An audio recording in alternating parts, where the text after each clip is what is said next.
Assalamualaikum warahmatullahi wabarakatuh. Yang terhormat Ibu Mima Nizma SEMM, dosen mata kuliah perdagangan luar negeri.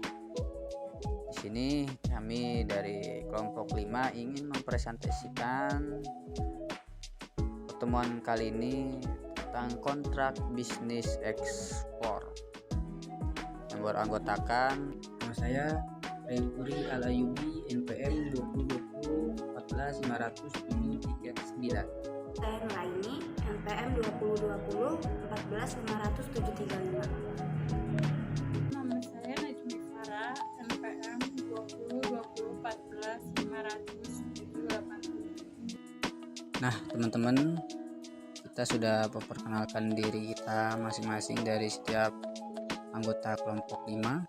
Kita lanjut next ke pemaparan materi. Yang pertama, aku sendiri akan memaparkan pengertian dari kontrak bisnis ekspor. Oke, lanjut teman-teman. Kontrak bisnis ekspor adalah perjanjian tertulis antara dua pihak atau lebih, yang dimana dua pihak ini saling keterlibatan satu sama lain, baik dari barang dan jasa dari satu negara ke negara lain, baik sisi kontrak dan lain sebagainya.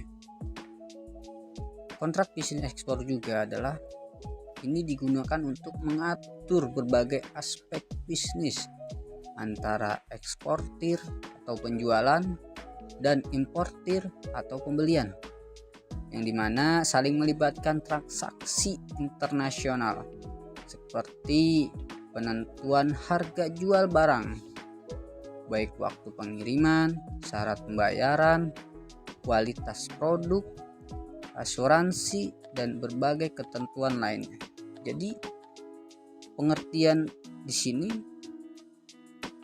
perjanjian tertulis antara dua pihak, baik ketentuan perjanjian itu antara lain kontrak bisnis antara ekspor dan impor. Nah, kontrak bisnis ekspor juga merupakan seperangkat peraturan yang dimana dibuat untuk menyeragamkan penafsiran persyaratan bisnis yang merupakan hak dan kewajiban pembeli dan penjual dalam transaksi ekspor. Teman-teman, dalam kontrak bisnis ekspor ada resiko yang harus kita lihat, karena resiko bisnis ekspor berlipat ganda dibanding resiko bisnis pada umumnya, karena disebabkan oleh bisnis internasional. Eksportir secara geografis memiliki bahasa yang berbeda, kebiasaan dan hukum yang berbeda pula. Untuk mengurangi risiko yang muncul, transaksi ekspor harus dikaitkan dalam suatu kontrak bisnis ekspor itu sendiri. Baik, lanjut teman-teman. Di sini ada 8 komponen umum dalam kontrak bisnis ekspor. Pertama, identifikasi pihak yang terlibat. Kedua, deskripsi barang atau jasa. Ketiga, harga dan pembayaran. Keempat, waktu pengiriman. Kelima, pengemasan dan pengiriman. Keenam, asuransi. Ketujuh, hukum yang berlaku. Dan yang terakhir, ketentuan lainnya. Saya akan jelaskan satu persatu. Yang pertama ada indikasi pihak yang terkait. Di dalam indikasi pihak terkait, kontrak harus mencantumkan dengan jelas identitas eksportir dan importir, termasuk alamat dan kontak mereka. Yang kedua ada deskripsi barang atau jasa. Di dalam deskripsi barang dan jasa, kontrak harus merinci dengan jelas jenis barang atau jasa yang akan diekspor, termasuk sertifikat kualitas dan jumlah yang akan dikirim. Yang ketiga ada harga dan pembayaran. Di dalam harga dan pembayaran, kontrak harus mencakup harga barang atau jasa, mata uang yang digunakan, serta syarat pembayaran yang disepakati, seperti pembayaran tunai, pembayaran berjangka atau metode pembayaran lainnya. Yang keempat, ada waktu pengiriman. Di dalam waktu pengiriman juga harus menetapkan tanggal atau periode waktu kapan barang atau jasa akan dikirim dan diterima oleh importir. Yang kelima, ada pengemasan dan pengiriman. Di dalam pengemasan dan pengiriman, kontrak dapat mencantumkan ketentuan mengenai pengemasan, pengiriman, dan metode transportasi yang akan digunakan. Keenam, ada asuransi kontrak bisnis, mencakup apakah asuransi akan disediakan dan oleh siapa serta ketentuan terkait klaim asuransi jika terjadi kerusakan atau kehilangan selama pengiriman. Ketujuh, ada hukum yang berlaku. Kontrak dapat menentukan hukum yang akan mengatur perjanjian, biasanya hukum negara, eksportir, atau hukum internasional. Dan yang terakhir, teman-teman, ada ketentuan lainnya. Biasanya ada kontrak dapat mencakup berbagai ketentuan sesuai dengan kebutuhan dan kesepakatan antara pihak-pihak yang terlibat. Kontrak bisnis. Tahapan kontrak bisnis ekspor melibatkan serangkaian langkah yang harus diikuti untuk memastikan bahwa kontrak tersebut dapat disusun dengan baik dan mengikat. Berikut adalah tahapan umum dalam pembuatan kontrak bisnis ekspor. Yang pertama, ada persiapan awal. Di dalam persiapan awal ada mengidentifikasi eksportir dan importir, menentukan jenis barang atau jasa yang akan diekspor, menetapkan target pasar ekspor. Yang kedua, ada penawaran atau penawaran performa. Di dalam penawaran atau penawaran performa, yaitu ada eksportir dapat mengajukan penawaran kepada importir yang mencakup rincian seperti harga, jumlah barang, spesifikasi, syarat pembayaran, dan syarat pengiriman. Importir dapat mempertimbangkan penawaran dan meminta perubahan atau klarifikasi jika diperlukan.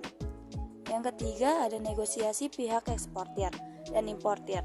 Dapat melakukan negosiasi untuk menyelesaikan semua aspek kontrak, termasuk harga, pembayaran, waktu pengiriman, dan ketentuan lainnya. Yang keempat, ada penyusunan kontrak. Setelah negosiasi selesai, kontrak bisnis ekspor harus disusun secara tertulis dengan cermat.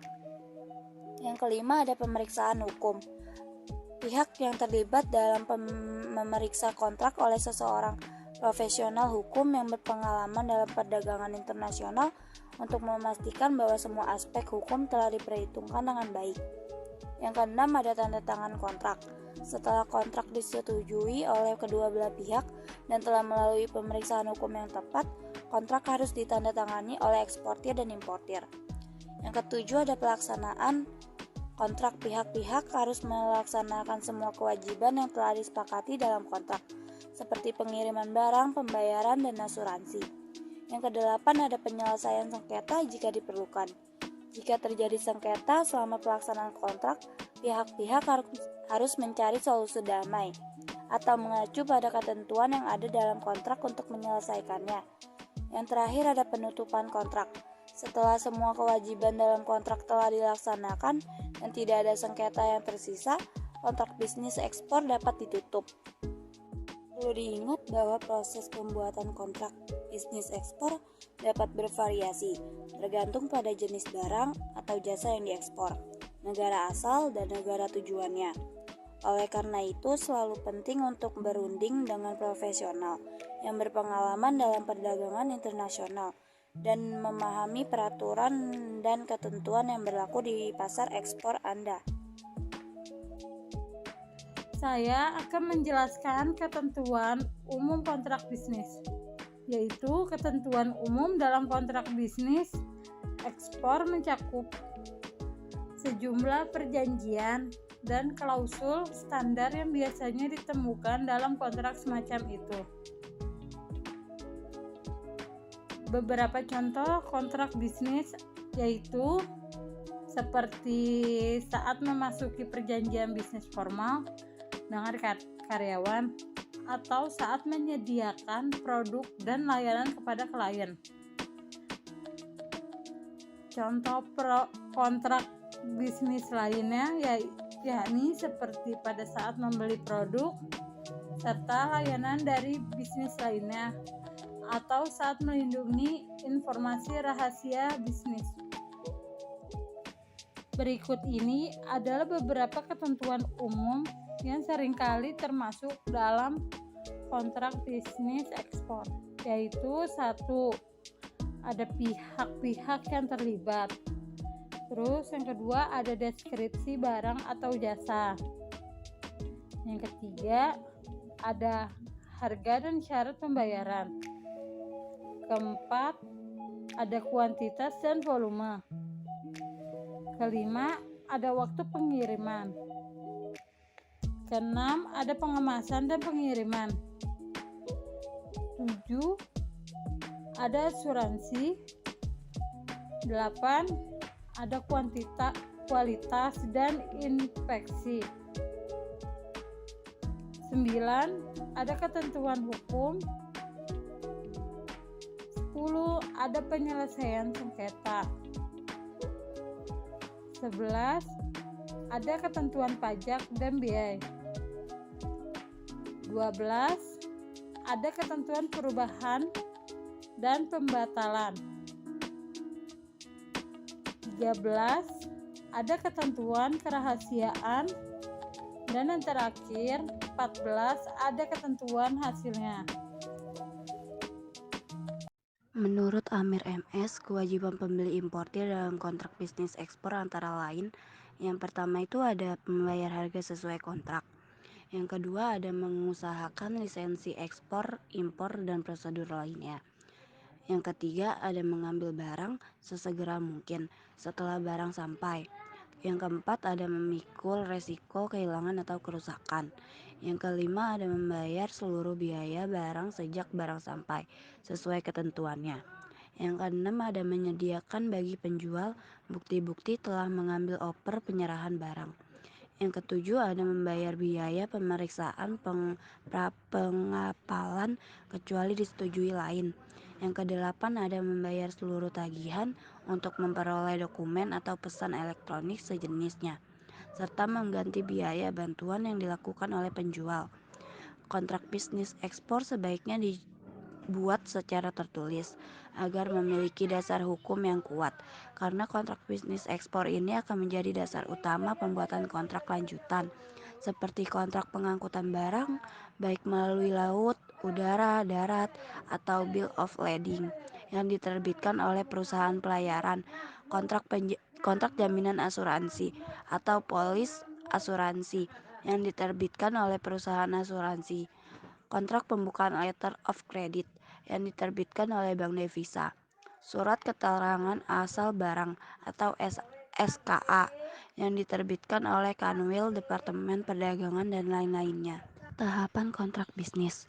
Tahap-tahap yang harus dilalui sebelum membuat kontrak bisnis ekspor yaitu meliputi: yang pertama ada tahap promosi, yaitu eksportir membuat surat promosi atau surat perkenalan. Yang kedua ada tahap permintaan, yaitu importir mengajukan surat permintaan harga. Yang ketiga ada tahap penawaran, yaitu eksportir mengajukan surat penawaran harga. Yang keempat ada tahap pemesanan, yaitu importir mengirimkan surat pemesanan barang. Yang kelima ada tahap pembuatan kontrak jual beli atau kontrak bisnis ekspor. Nah teman-teman, itulah pembahasan mengenai kontrak bisnis ekspor yang telah dijelaskan dari sahabat Raipuri, Aini, dan Nazmi. Dan saya terakhir akan menjelaskan kesimpulannya kontrak bisnis ekspor. Kontrak bisnis ekspor adalah perjanjian tertulis antara dua belah pihak yang memuat ketentuan-ketentuan mengenai kerjasama dalam bidang eksplorasi, seperti pengorbanan dan pengalian. Kontrak ini biasanya dibuat untuk jangka waktu tertentu dan mencakup aspek-aspek seperti pembagian hasil tanggung jawab masing-masing pihak. Tahapan kontrak bisnis ekspor melibatkan serangkaian langkah-langkah yang harus untuk memastikan bahwa kontrak tersebut disusun dengan baik dan mengingat ketentuan umum dalam kontrak bisnis ekspor mencakup sejumlah perjanjian dan kualitas standar yang biasanya ditentukan dalam kontrak semacam itu. Baik teman-teman, segitu aja dari kami bertiga, Rifuri Alayubi, Nur Aini, dan Nazmi Farah. Mungkin bila ada kata-kata yang salah mohon dilupakan, kita maafnya seluas-luasnya karena kami juga masih belajar. Saya akhiri, wallahul muwaffiq ila aqwamit thoriq. Wassalamualaikum warahmatullahi wabarakatuh. Terima kasih.